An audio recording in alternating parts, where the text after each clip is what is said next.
bring Steve back in. Steve, let's go analytics here for a second, because the Derby played out almost exactly like we thought it might, and that could bode well for Mystic Dan here today.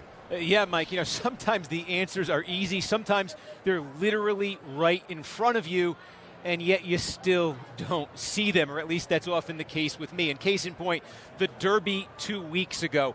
We put this on the screen just before the race. These were the horses who had the 5 highest Beyer speed ratings coming into the Derby. Remember what the Beyers are? It's the most popular analytic in horse racing. It's a formula that puts a number value on every race that every horse runs. The higher, the better. It lets you compare horses who haven't run against each other. And coming into the Derby, these were the best numbers we saw. Now, okay, Fierceness, he was the big favorite. He lost badly. He did have the best Beyer, but remember, we all knew Fierceness was a wildly inconsistent horse, just as likely to run a great race as a dud. You just didn't know what you were getting.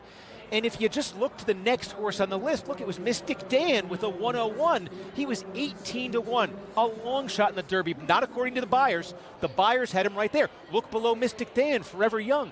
He came in third. Sierra Leone, he came in second.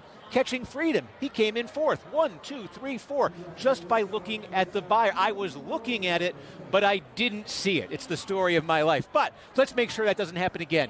Let's make sure we all see the best Beyer speed rating that every horse in this field has put up coming into today. And again, you see Mystic Dan with the best. By the way, that's not from the Derby. That's from an earlier race. Mystic Dan was 100 for the Derby, so twice now, Mystic Dan has put up a Beyer number better than anything any horse in this field has run. And then you do see 4 here in the mid-90s. Remember, Just Steel, a dismal 17th in the Derby, but that 95 shows maybe he could at least be competitive at his best, and then a ways to go for these others. But I want to make sure everybody sees it, because we learned at the Derby, Mike, you ignore the Beyers at your, Ahmed, at your own peril.